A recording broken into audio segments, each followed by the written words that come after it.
Agradecemos mucho al doctor y maestro en Derecho, Juan Rivero Legarreta, abogado penalista de altísimos vuelos, colaborador excepcional en este espacio de noticias de Grupo Fórmula. Le agradecemos que esté aquí en estudio y nos haya traído un invitado de honor. Primero que te saludo, Juan.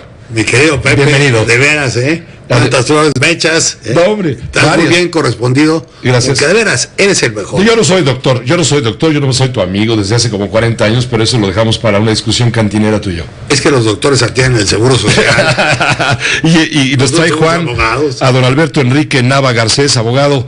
Nava, ¿qué tal? Bienvenido, ¿cómo estás? Muchísimas gracias por la invitación. Gracias. Los estamos invitando a Juan, que nos trajo a Alberto Enrique Nava Garcés, porque Alberto Enrique Nava Garcés acaba de publicar hace unas semanas, 3 semanas, un libro que se llama Los Litigantes, Conversaciones con los Grandes Penalistas de México, con un prólogo de Adrián Franco Cebada. Es un libro editado por Porrúa. Lo tengo aquí en la mano, pesa, ¿Es el peso de la historia de la justicia penal en México o qué? Es el peso de los protagonistas que le dieron cara a los casos más interesantes del derecho penal de los últimos 50 años. Es una recopilación bien interesante, Juan Rivero. Están pues las estrellas del derecho penal en México, Adolfo Aguilar Sincer, ¿a quién más veo por aquí? Bueno, José Luis Nazardao, que está en la primera parte. Juanito Velázquez, el abogado Juan Velázquez, todos amigos de la casa, Raúl F. Cárdenas, claro. Por supuesto, abogado en algunos casos de aquí, Grupo Fórmula, por cierto. Muy de muy altos niveles. No, si tienes, aquí están las estrellas del espectáculo penal. Algunos faltan algunos. Veo que hay una foto tuya, Alberto, en donde estás con el abogado Iglesias Bailet. Sí, así es.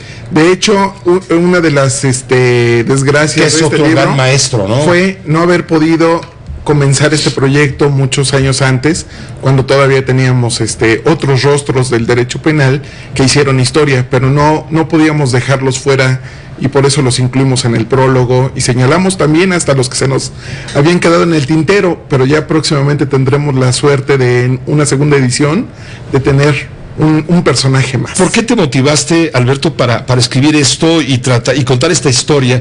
Porque es contar la historia de los protagonistas, lo has dicho ya, de episodios que muchas veces la gente no quisiera recordar, sino como anécdotas terribles, casos enormes donde los penalistas son vistos de muchas maneras, ¿no? Pues pero no siempre de la mejor. Hace exactamente 27, 28 años, en la cátedra del doctor Franco Guzmán, me tocó ser inoculado con el dulce veneno del derecho penal. Ajá. A partir de entonces... Es un vicio que no te puedes quitar, ¿verdad? No se puede quitar. Alguna vez estos litigantes en un foro discutían si se nace penalista o se hace uno en el camino. Y en ese sentido, mientras yo me formaba, mientras yo me desarrollaba, veía los grandes casos, que pues ahora tenemos aquí también a un protagonista vivo de esta historia. Veía sus casos y les daba seguimiento.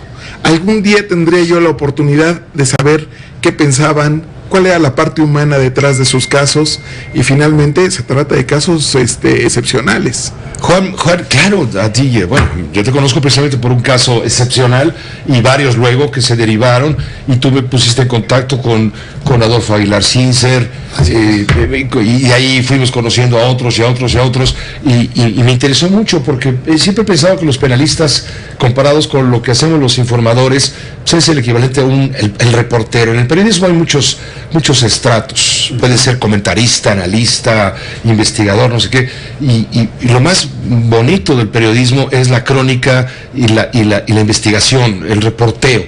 En este caso, en el derecho penal, es lo más activo, lo que te pone más en contacto directo con la realidad, la cruda realidad. Es absolutamente cierto. Fíjate, te quiero decir uno que fue maestro de todos, absolutamente a todos nosotros. No me digas el nombre, don Adolfo Aguilar y Quevedo. Desde luego.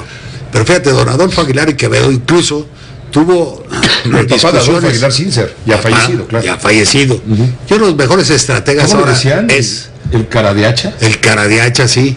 Sí, porque era tremendo. Así es. Y porque era muy agudo. Muy, muy duro. Ahora, sucede que Alonso Aguilar, no sabes, igual de brillante, una estrategia sensacional. dijo don Adolfo, ¿no? Pero de veras es un estratega de primer nivel, yo creo que es el mejor estratega Ahora que que ha yo habido. siempre he querido preguntarle a Adolfo Aguilar, Sincer, ¿por qué no quiso defender a Kate del Castillo? Porque eso lo dice el Kate del Castillo, lo cuenta en su versión de los hechos de su película con el Chapo, y se encuentra con el Chapo y la persecución del gobierno, y ella denuncia que no lo quiso defender. Mira, no la quiso defender. Mira, yo no creo eso, porque Alonso toda la vida ha dicho, oye, ¿sabes qué? Caso que me llegue, yo soy defensor, no soy juez, no soy agente del Ministerio Público, y yo defender a quien quiera y como quiera. ¿Sí? Es el ejercicio profesional. O sea, uno tiene la obligación de defender. La obligación. Si de repente te dicen, oye, no vas a defender, ya estás juzgando. Exacto. Y eso no debe ser, no es ético. Por eso no creo que alguien se haya negado. Entonces ahí es una versión que, bueno, es la versión de Kate del Castillo, y ya veremos en qué. Pero esto me lleva... Otra de las cosas que sí te quería decir es, en efecto, don Adolfo Aguilar y Quevedo tuvo muchos asuntos en contra de don Ricardo Franco Guzmán. Don Ricardo Franco Guzmán fue mi maestro. ¿No sabes qué? Brillante es. ¿Va? Yo creo que es de los mejores expositores que hay, de los mejores abogados que hay, y nunca, yo no sé cómo le hace, porque el tiempo, de veras, le sobra, más bien le falta para poder defender. Y sin embargo, nunca se ha negado. Es un abogado tan impresionante que llegas a los juzgados y te dicen, pásele, primero, o sea, yo voy, pásele usted, don Ricardo Franco Guzmán, no, yo estoy en la lista, y yo soy un agente de principios que pasen todos los jóvenes. Así dice, es un tipazo. Alberto, precisamente esto me lleva a preguntarte, ¿cómo le hace, bueno, qué te dicen los protagonistas del derecho penal, las estrellas del derecho penal en México, los abogados más caros de México? Claro. Dicho de paso, claro, no cualquiera los puede pagar. ¿Cómo le hacen para escoger un caso y defender a unos y a lo mejor no defender a otros? ¿Se puede un abogado de este nivel, de esta categoría como Juan, en fin, defender a un culpable? Fue una pregunta que les hice de manera constante o para tener una tabla rasa para saber cuál era el pensamiento de cada uno de ellos. En el caso, por ejemplo, de José Luis Nazar, de Juan Velázquez, de Ricardo Franco Guzmán, una cuestión que me llamó mucho la atención fue, aparte de su generosidad, la humildad con la que decían, yo todavía tengo la suerte de que me escojan y no de tener que escoger. Finalmente es la carga de trabajo y que convierten el caso, en su caso, en darle todo su tiempo a un asunto en particular, que es la forma en que tienen que depurar o que tienen que escoger qué casos sí llevan y qué casos no. Eso es, por ejemplo, curioso que después de todos los casos que refieren en el libro, por ahí aparece casos sexenales, etcétera, pues ahora tenemos un defensor también de héroes nacionales, como el caso de Rafa Márquez, ¿no? Sí, claro. Entonces, aquí aparece también el propio abogado. Entonces, creo que es apasionante. Creo que estas páginas van a seguir ampliándose. Sí, porque son dudas, ¿no? Los abogados, ¿cómo le hacen, no? Defender. Si tú sabes que tu defendido es, por la evidencia, llegas a la conclusión, no, sin ser juez, que todo indica, podría ser juzgado como culpable, aún así lo defiendes. A ver, las evidencias. A ver. Por desgracia, Pepe, para lograr algo necesitas peritos. Peritos en medicina, peritos en odontología, muchos peritos, sí. ¿No? Tú llegas y dices, a ver, quiero un perito de qué es lo que va a lograr. Todos los peritos tienen que saber, ¿sí? Por dónde entró la bala, por dónde salió la bala, de qué sangre es, de qué fue, cómo fue, y a ver cuántos peritos hay en México. Por decirte algo, yo tuve un asunto en donde en Valle de Bravo llevamos ese asunto y obviamente dijeron, oiga, necesito traer de México los peritos. En Valle de Bravo no hay esos peritos, en hematología, en sociología, no hay. Entonces, ¿qué es lo que sucede? Entonces está mal implementado, ¿sí? Entonces dicen, hijo, ¿por qué salió libre? Si era culpable, primero, para ser culpable, entonces ya estás juzgando. Sí. Nosotros no estamos para juzgar. Claro. ¿Cómo resolvemos el problema? Con los peritajes. Si los peritajes están mal hechos, pues sorry. Otra de las cosas que yo siempre he dicho, a ver, ahora con el nuevo sistema penal acusatorio. Exactamente. A ver, entonces tienes que llevar, ¿sí? Primera instancia, segunda instancia, tercera instancia en algunos casos. Y luego llegas a la Corte. Y en la Suprema Corte de Justicia yo no puedo hablar. No crea juicios orales. Oiga, señor ministro, yo quiero decirle que usted estuvo equivocado, que usted tuvo otro criterio para resolver esto y ahora cambia usted su criterio. Señor, Yo nada más que quiero preguntar, ministro, ya no puedes, ahí terminó el caso. ¿Por qué no puedo hablar ante un ministro de la Corte? En muchos países, incluso, puede uno hablar con ellos. Claro, te dan cierto tiempo. No puedes decir, oye, deme 20 minutos, porque el ministro no tiene 20 minutos. Entonces, puedes hablar 3 minutos, pero es suficiente. ¿No? Sí, lo sabes aprovechar, claro. Sí, lo sabes aprovechar. Bueno, lo que no puedes decir, lo decía los grandes publicistas, ¿no? Lo que no puedes decir en 30 segundos es que no sirves. Peter de Vinci, ¿no? Llegué a Vinci, ahí está, súper rápido, en 3 palabras, estás diciendo todo lo que se necesita. ¿Sí? Y eso es lo que está sucediendo. Augusto Elías lo decía. Así es. El maestro Augusto Elías decía, lo que no puedas vender en 30 segundos, ya, olvídalo, no sirve. No sirve. O no sirve. Es paja. Exacto. Entonces, todo eso de repente también nos pega muy duro, porque ¿cuántos asuntos puedes llevar? Yo llevé los asuntos cuando eran cortes penales, ¿sí? Había 21 jueces, colegiados entre 3 días tocaron la resolución.